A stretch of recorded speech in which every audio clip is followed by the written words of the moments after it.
Estou seguindo a Jesus Cristo.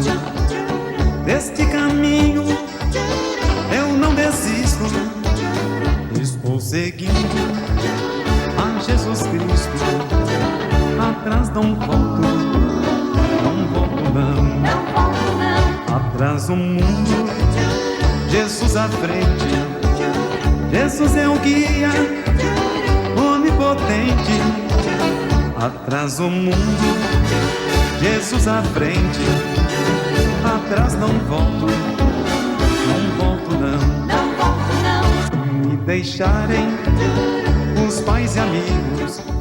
Muito bem, amigos, em nome de nosso Senhor e Salvador Jesus Cristo, e agradecendo a Deus, aqui eu me encontro para estudar com você a Palavra de Deus. No programa de hoje, nós vamos estudar um assunto que vai ajudar muitas pessoas a se aproximarem de Deus e receber a bênção do Senhor.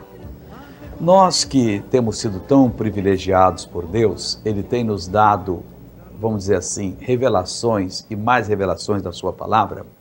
Nós temos entrado mais ou menos no erro de ficarmos só esperando novas revelações. Passou a já ser um fato consumado em nossa vida. Para aquele mal que está nos perturbando, que vem nos perturbando ultimamente, nós precisamos de uma nova revelação.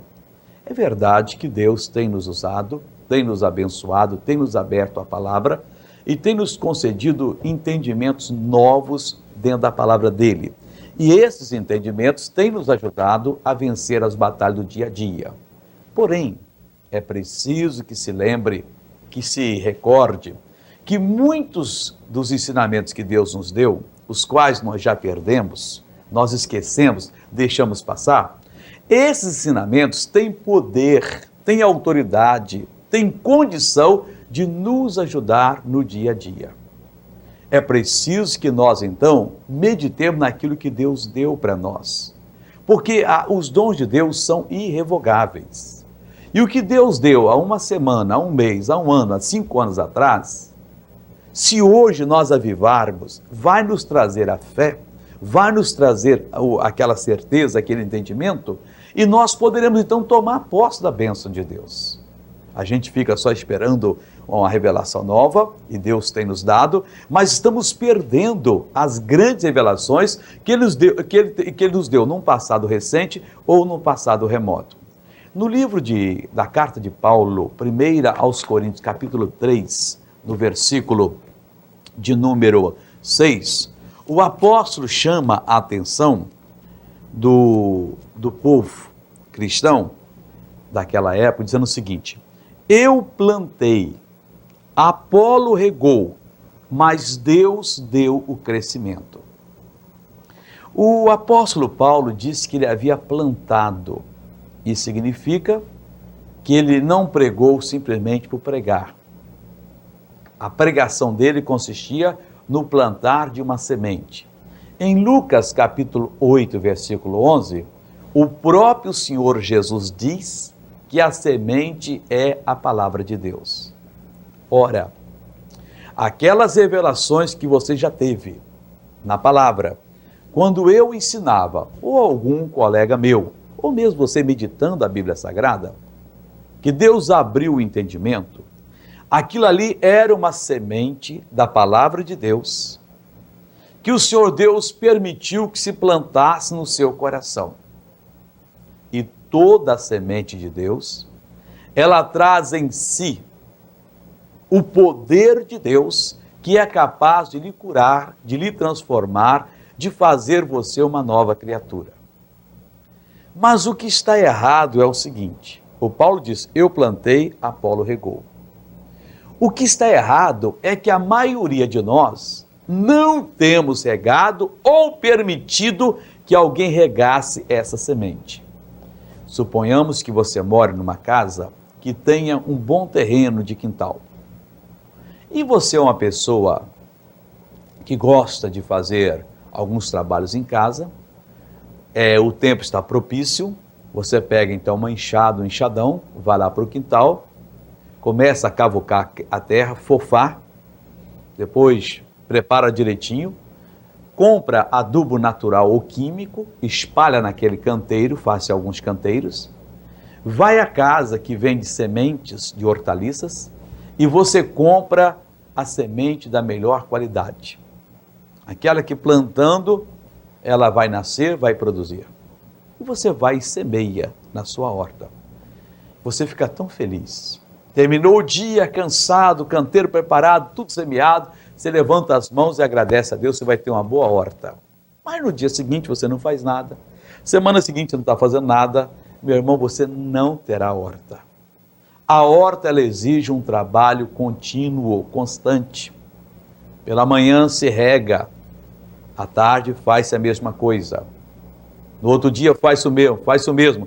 A plantinha começa a nascer, parece muito tenra, às vezes tem uma aparência que não vai nem prosperar. Você vai regando, sai o sol, a terra é boa, está com adubo, põe a água, de repente ela vai ficando viçosa, e tempos depois você tem o fruto.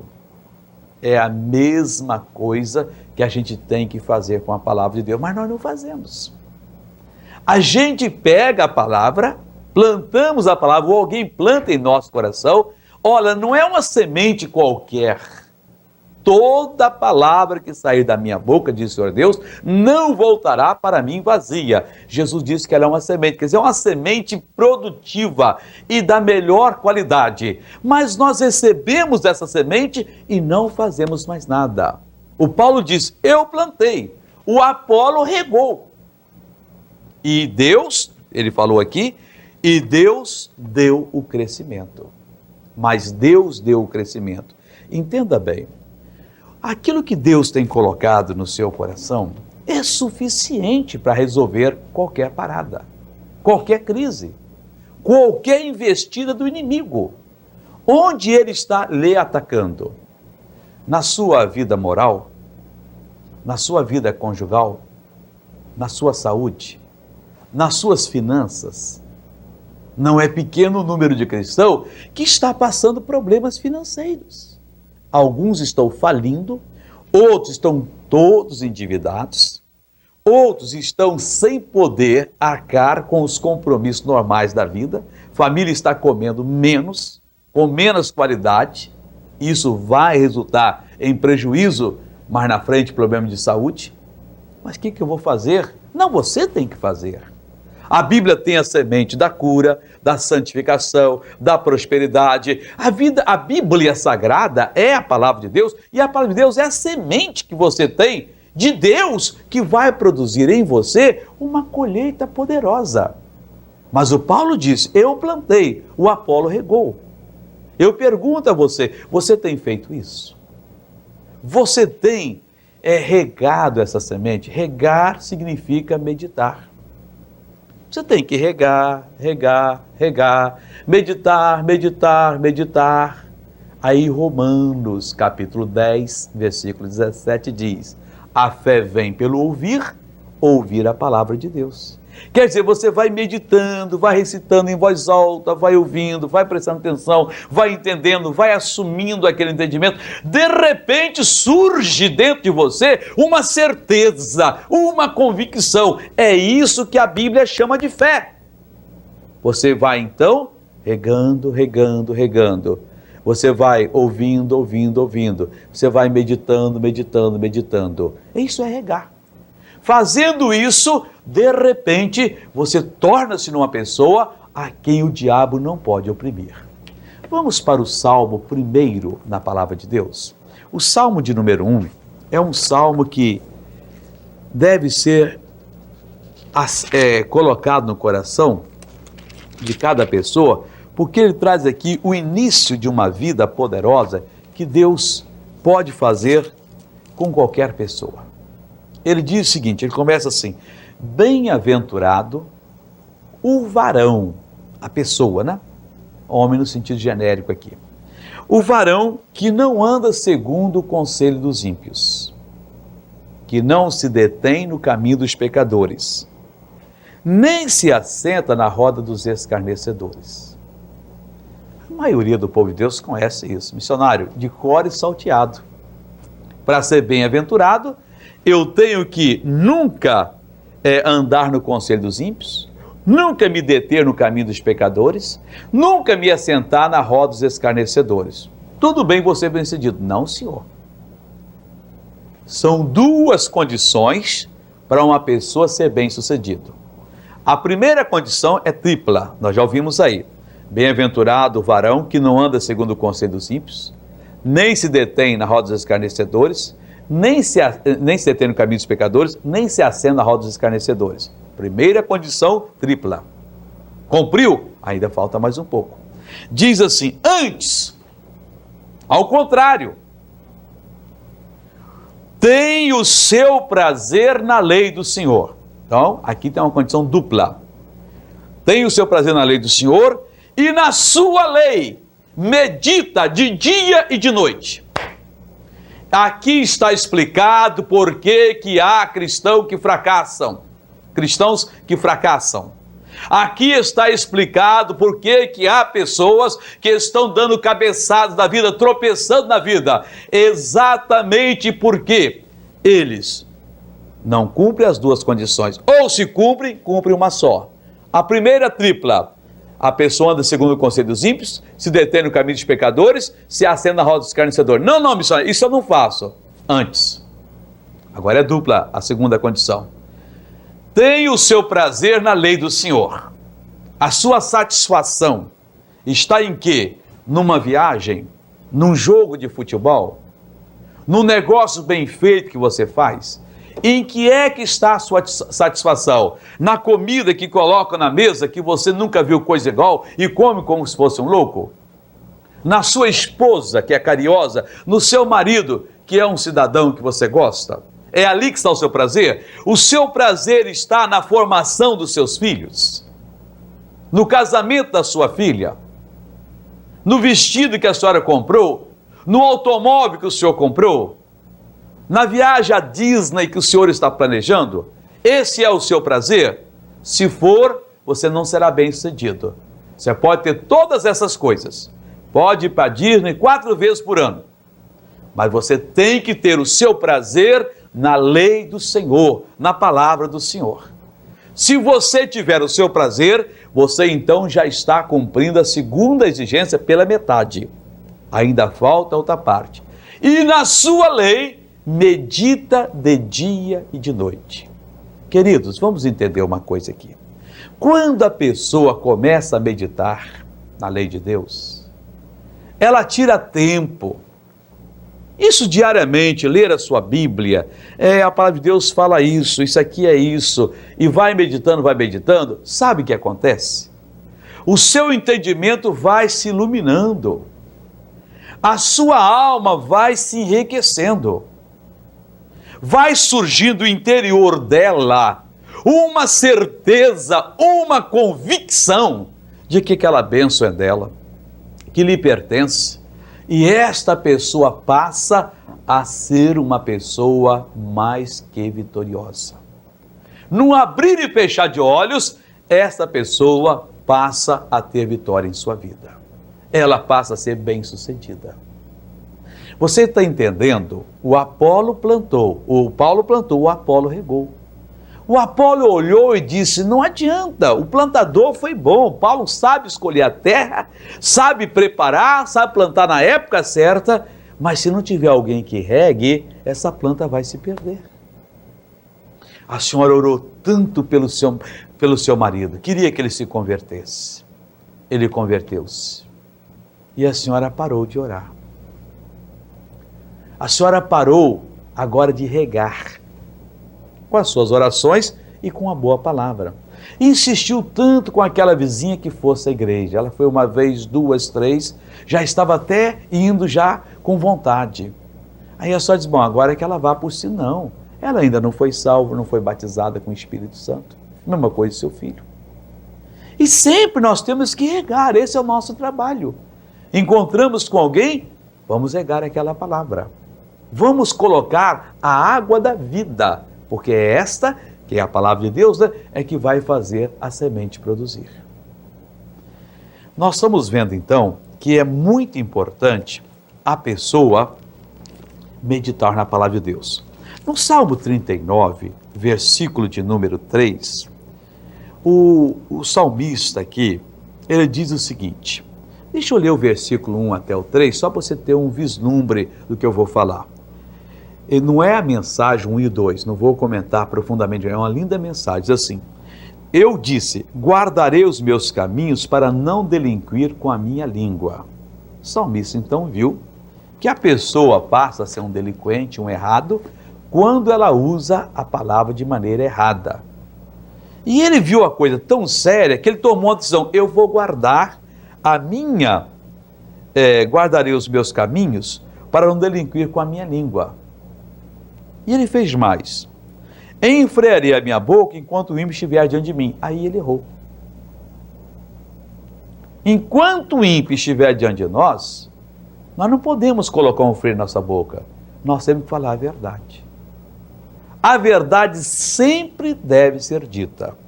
Ele diz no versículo 2, com silêncio fiquei como mudo, já não falava mais.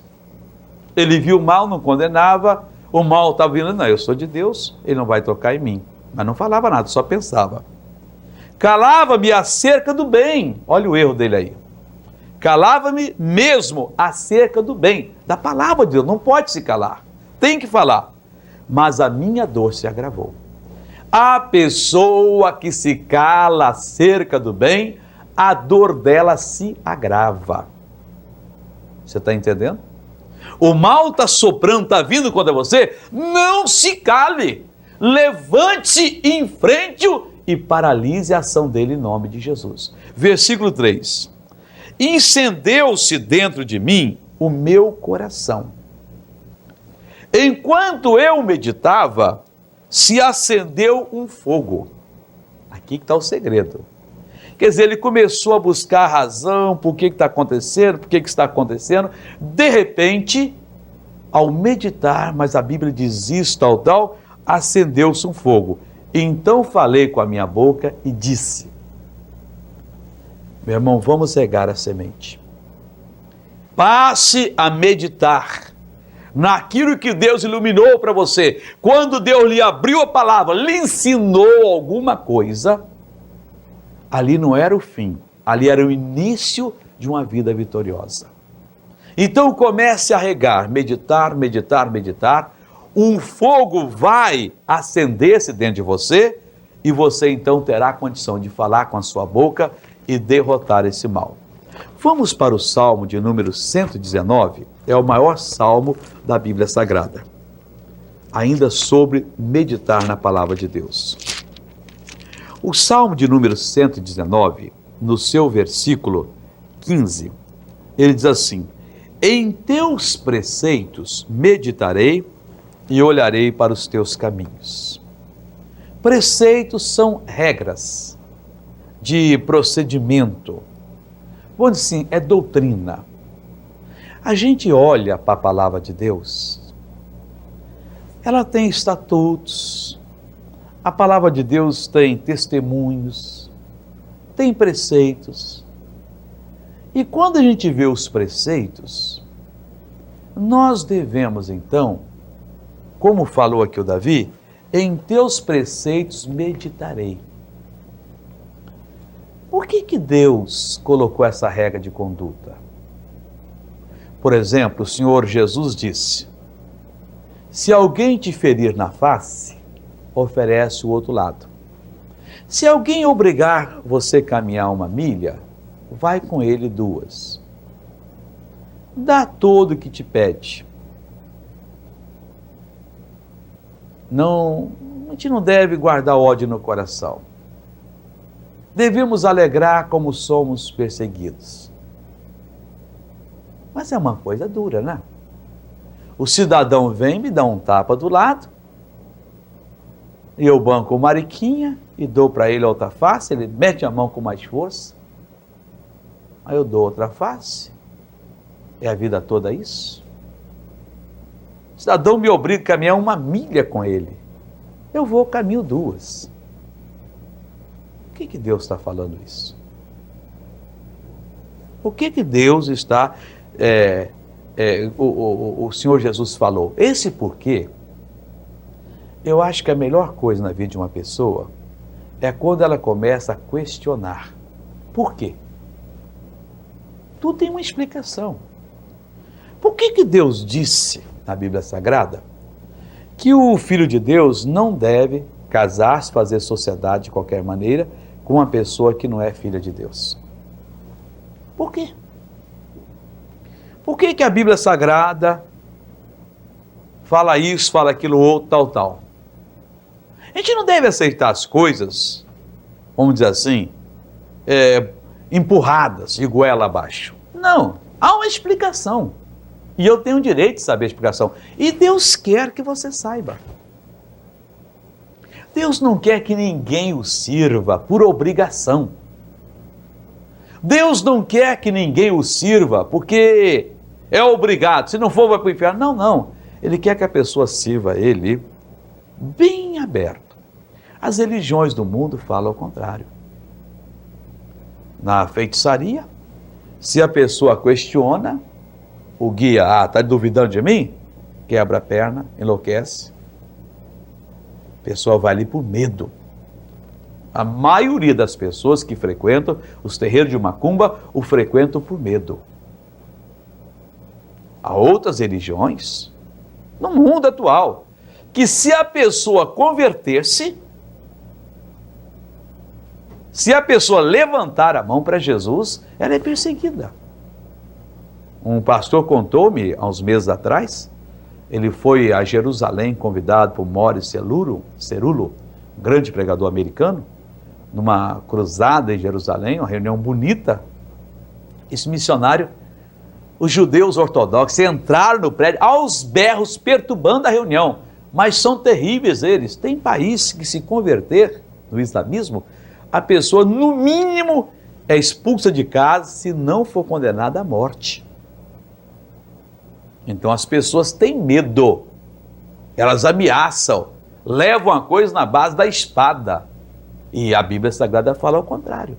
Você deve seguir a Jesus se você achar que Jesus merece o seu amor, que Ele é o seu Salvador. Se você não quiser servir, Ele não vai te colocar uma dor de cabeça, reprovar você não, você só não vai para o céu, isso é problema, isso é outra coisa. Mas você pode tomar a decisão que quiser. Então, meditar, preste atenção nessa palavra, estou falando sobre o porquê. É uma das coisas mais importantes. Quando a pessoa começa a questionar, mas por quê? Ela está perto de ter um grande entendimento. Então, diz aqui o salmista: em teus preceitos meditarei e olharei para os teus caminhos. No versículo de número 27, o Espírito Santo, através do salmista, diz assim: faze-me entender o caminho dos teus preceitos. Quer dizer, o caminho dos teus preceitos, das tuas regras de conduta. E assim falarei das tuas maravilhas. Como é que uma pessoa pode falar das maravilhas de Deus se ele ainda não entende o caminho das regras de Deus? Por que eu vou obedecer isso? Porque isso me faz mais sábio, me faz mais santo, isso me impede tantas bênçãos, tantas maldições, isso me dá tantas bênçãos. A palavra de Deus, ela exatamente quer o melhor nosso. O governo gasta um dinheirão na campanha anti-AIDS. É uma campanha de hipocrisia. Por quê? Porque ela diz: reduz o número de parceiros. Ora, o cidadão ou a cidadã tinha 10 parceiros. Ele reduziu para metade. Quer dizer que não pega AIDS? Basta que um esteja infectado. Não seria uma campanha muito melhor? Não adultere. O rapaz e a moça se casam e nunca conhecem um parceiro diferente. Eles não têm condição de pegar AIDS. A não ser que haja um acidente, que fiquem doentes, mas se ele usar a palavra de Deus, também não vai precisar disso, e haja uma transfusão de sangue contaminado. Agora, reduz o número de parceiros. Reduziu, estava com 10 por 5. Reduziu pela metade, foi muita coisa que reduziu. Mas um basta para poder contaminar-se. Então, o Senhor Deus, quando diz aqui, o Espírito Santo nos orienta: faz-me entender o caminho dos teus preceitos, e assim falarei das tuas maravilhas. Quer dizer, se nós não meditarmos, por que Ele quer a santidade, aquele respeito que deve haver no casal, aquela poesia do amor. Porque para muitas pessoas, o amor já não é besteira, virou mais que um ato animalesco. Pais se despem diante de filhos. Pais falam palavrões diante de filhos. Pais comentam coisas. Poxa, segredo da vida diante de filhos, não há aquela mística, não há aquele véu que o amor traz em si. Depois não há mais respeito. Eu vou meditar nos teus preceitos. E ao meditando eu vou falar das tuas maravilhas. O versículo 48, o salmista assim, também levantarei as minhas mãos para os teus mandamentos, que eu vou me render aos teus mandamentos, que amo, e meditarei nos teus estatutos. Estatutos são regulamentos, é a lei orgânica de uma sociedade, são a constituição do reino dos céus. Sermão da montanha. Podemos dizer que é o estatuto do reino de Deus. Então nós temos que meditar nesses estatutos. Porque quando nós meditamos, um fogo passa a queimar dentro de nós. Incendeia-se o nosso coração. E nós então podemos falar a palavra da verdade, a palavra da justiça, a palavra de Deus que cura o doente, cura a nós, que expulsa o demônio, que liberta, que faz prosperidade, faz tudo.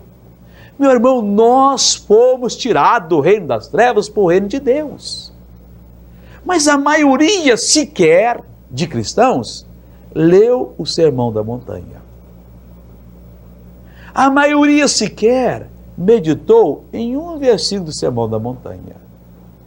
Eu meditarei nos teus estatutos. Eu levanto as minhas mãos para os teus mandamentos. Eu me rendo, que eu amo. Os teus mandamentos são a fonte do meu amor. Eu amo os teus mandamentos e eu vou meditar nos teus estatutos, na tua lei orgânica do teu reino, na lei orgânica do teu reino, no Sermão da Montanha. E por que não na lei que Moisés deu? Apesar dela ter sido cumprida, até um tio foi cumprido em Cristo, mas aquilo foi a preparação para o Novo Testamento, para a vida que nós estamos vivendo hoje. Depois do 48, nós vamos para o versículo de número 99. Diz assim, esse aqui é tremendo. Meu irmão, você vai ver agora o que Deus tem preparado para aquelas pessoas que meditam na palavra dele. Tenho mais entendimento do que todos os meus mestres. Poxa, missionário Soares, o senhor é um homem que tem muito entendimento de Deus. Muito obrigado, mas você pode ter mais do que eu. Verdade, verdade. O Kenneth Hagin, missionário, puxa, que entendimento tem esse irmão. Verdade, o Hagin é um homem que Deus nos deu, que tem nos aberto muito entendimento. T.L. Osborne, mas ele fala tão profundo que faz sentir-se pertinho de Deus. Verdade. Mas tenho mais entendimento do que todos os meus mestres, porque medito nos teus testemunhos, nas tuas declarações. Você está entendendo aqui o que Deus está falando? Quer dizer, você pode ser uma pessoa hiper abençoada, uma pessoa cheia de revelações, uma pessoa tomada por Deus, mas de tal maneira usada pelo Senhor, que vai ser uma bênção nesse mundo. Quando você começar a meditar nos testemunhos de Deus nas declarações, porque não é a faculdade de teologia que vai fazer você sábio na vida espiritual. Verdade. Você pode ir para a faculdade de teologia, aprender tudo que o homem já sabe. Mas o que faz você sábio é aquela revelação que vem ao seu espírito, que ilumina a sua verdadeira pessoa, a pessoa interior. E o salmista disse, eu tenho mais entendimento do que todos os meus mestres. Podia haver ali os grandes teólogos, aqueles homens preparadíssimos na religião, Mas o salmista tinha mais entendimento, mais luz. Por que ele tinha? Porque ele meditava nos testemunhos de Deus. Meu senhor, minha senhora, você pode ser uma bênção. Quantas vezes a pessoa me escreve dizendo: missionário Soares, o seu ministério é uma bênção. Missionário, eu não entendo nada de Deus. A resposta eu podia mandar: leia o Salmo 119, versículo 99. Você não tem entendimento porque você não medita. Não é porque eu não tenho leitura. E daí? Ou você acha que uma pessoa que tem leitura entende mais do que você? Se fosse verdade, todos os mestres desse mundo e doutores eram pregadores do Evangelho. E alguns são tão estúpidos que até desprezam a palavra de Deus. Estão sofrendo, estão pagando um preço alto, caríssimo, porque não se dobram diante do Senhor Deus. Tenho mais entendimento do que todos os meus mestres. Por quê? Porque medito nos teus estatutos, nas suas declarações. Vamos continuar nos teus testemunhos, nas suas declarações. Versículo 148 agora. Os meus olhos anteciparam-me às vigílias da noite, para meditar na tua palavra. Meu irmão, nós devemos fazer qualquer coisa nessa vida para meditar na palavra. Devemos ter assim um desejo, uma fome, uma sede. Eu preciso meditar na palavra de Deus. Você está no ônibus, viajando para o trabalho, ou a passeio, ou no avião, comece a meditar. Carregue a Bíblia com você. Um versículo lhe saltou aos olhos. Você achou que aquilo ali é importante? Ore, medite. Faça um estudo. Não é difícil, a Bíblia normalmente, ela no rodapé, ela tem ali, você vai lendo e você encontra 11 ou 1 ou 17, um númerozinho pequeno. Embaixo está 1 ou 17, você encontrou. Tem várias citações, que é coisa que fala igual. Daquele outro você vai lá, já cita outros. De repente você faz um estudo assim completo e começa a meditar. Põe um versículo tal, 2 tal, escreve o versículo, depois medita, aí você tem um entendimento completo do assunto. É desta maneira que você vence.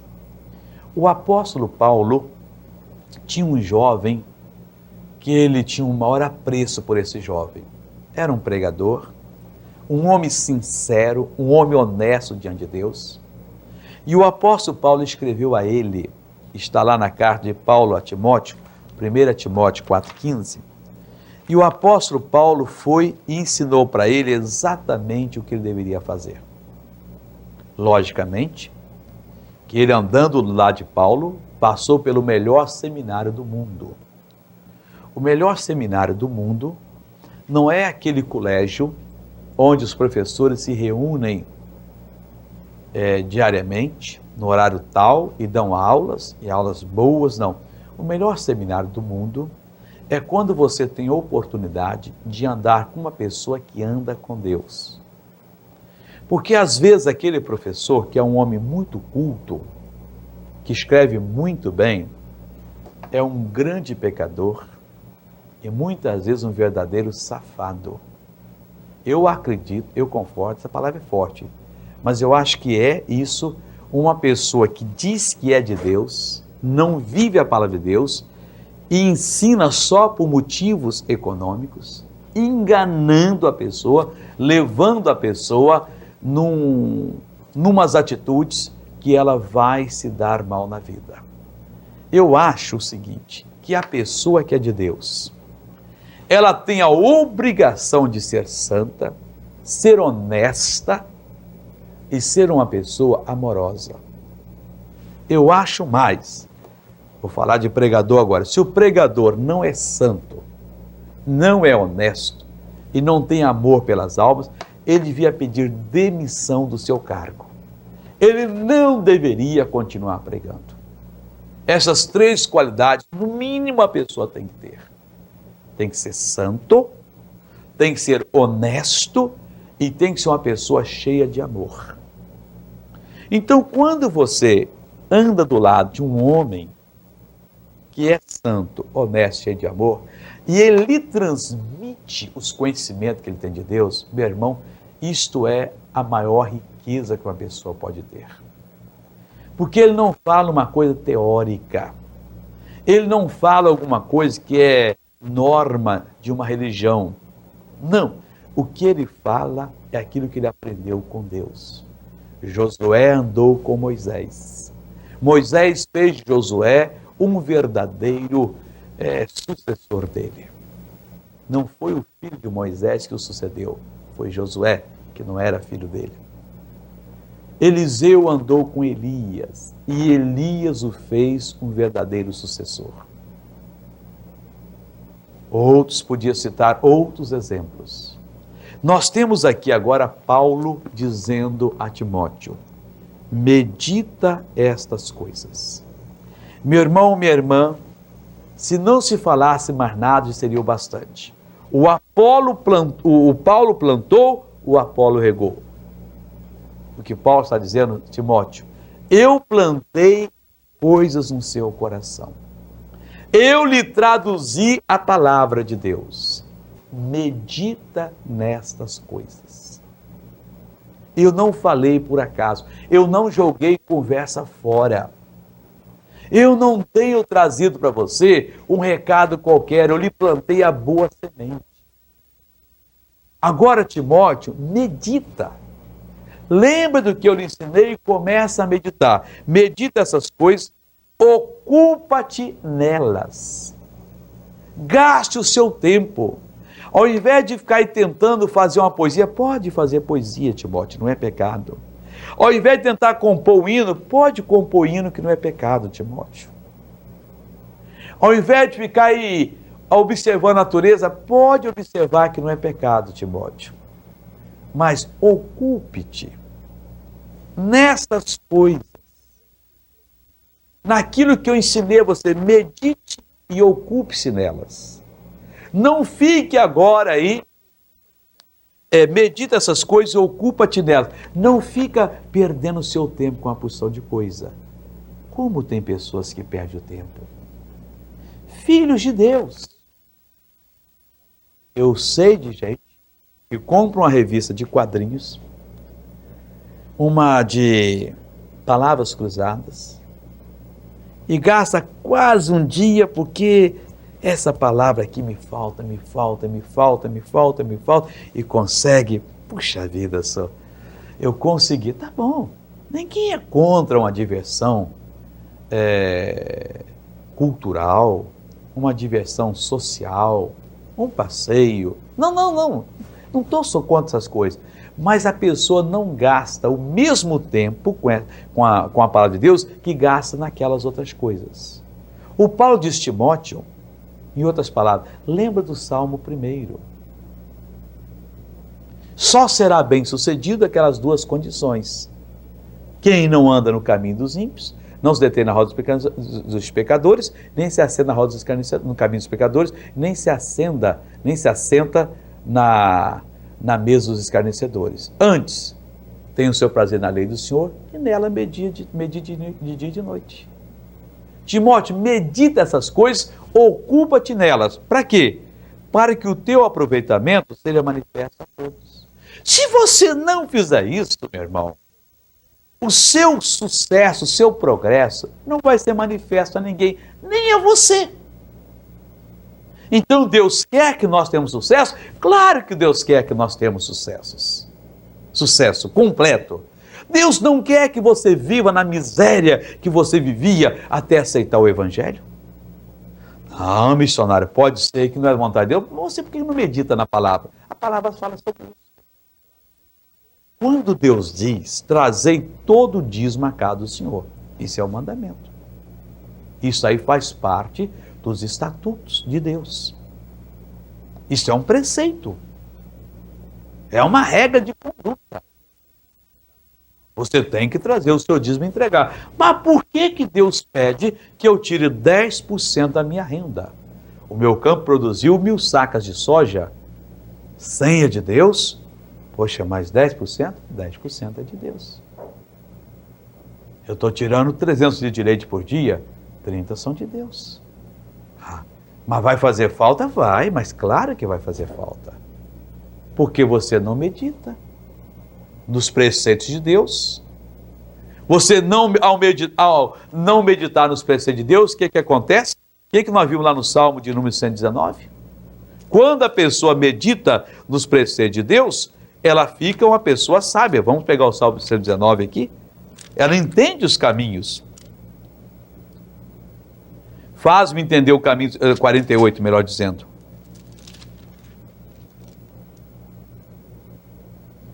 O 27, faz-me entender o caminho dos seus preceitos e falei das suas maravilhas.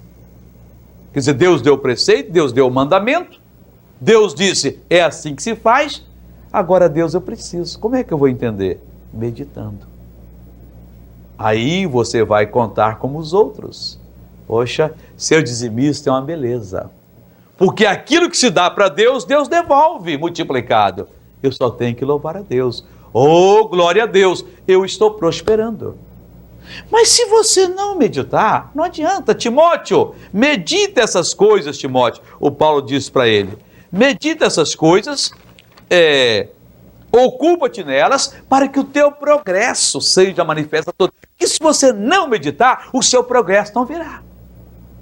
Vamos, a partir de hoje, senhor e senhora, passar a ser uma pessoa que realmente gaste tempo com a palavra de Deus. Não venha só à igreja naquele dia em que o missionário, o pastor, vai fazer uma reunião especial. Não, eu vou para ouvir a palavra. Eu quero aprender.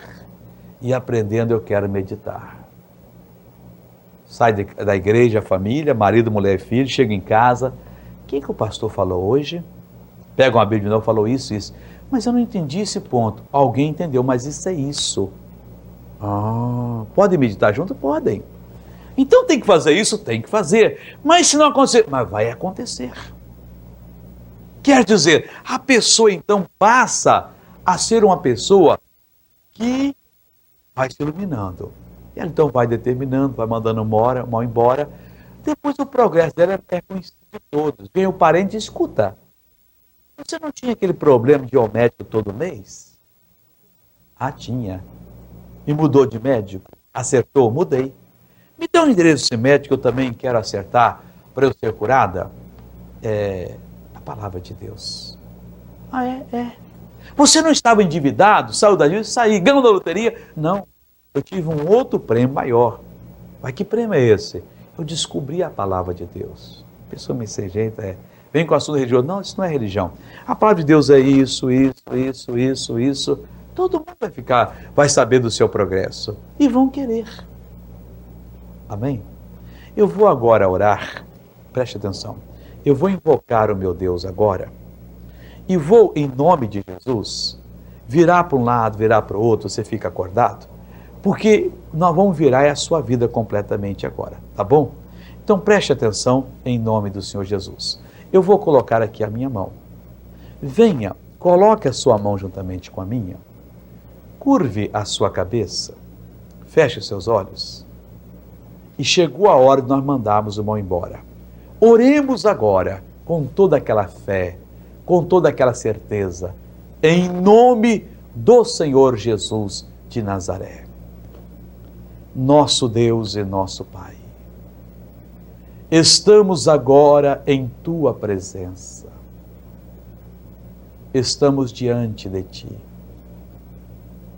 O Senhor que nunca perde uma batalha, acabou de nos dar agora as lições para o sucesso, para uma vida digna. Meditar o caminho do sucesso. Meu Deus, eu quero que o Senhor veja agora tantas milhares de pessoas que, ó Deus, entenderam e estão dizendo, a partir de agora, eu vou gastar tempo para ler e meditar na palavra.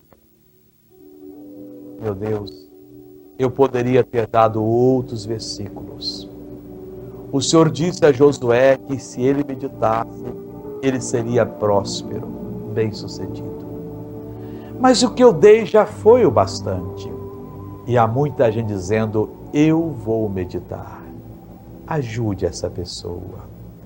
Espírito Santo de Deus, venha e envolva esta vida, porque, Pai, a partir de hoje, eu quero ver muita gente tomando posse da bênção. A partir de hoje, meu Deus, eu quero ver muito povo tendo sucesso. E o sucesso acontece, e está acontecendo agora. Agora, meu Deus, eu quero abençoar aqueles que estão doentes, enfermos. E, Pai, para fazer isto, eu invoco agora o Teu poder. E é para a Tua glória. O poder de Deus venha sobre essas pessoas agora. Em nome de Jesus. Em nome do Senhor Jesus. O poder de Deus está atuando em sua vida. Como ministro da palavra, eu paraliso toda a ação do diabo. E eu digo, Satanás, acabou! Eu repreendo toda a sua doença, toda a sua dor, todo o seu problema. E eu digo, bata em retirada. Está desfeito todo o mal, está destruído todo o sofrimento, em o nome de Jesus Cristo. Em nome de Jesus, a bênção de Deus está sobre a sua vida agora. Eu declaro você curado e liberto em nome de Jesus. Pai, muito obrigado. Eu louvo e eu agradeço a Ti. Eu te bendigo em o nome de Jesus Cristo. E amém, Jesus. Aleluia. Agora você sabe o que tem a fazer e é só tomar posse da bênção. E que Deus continue com você em nome de Jesus.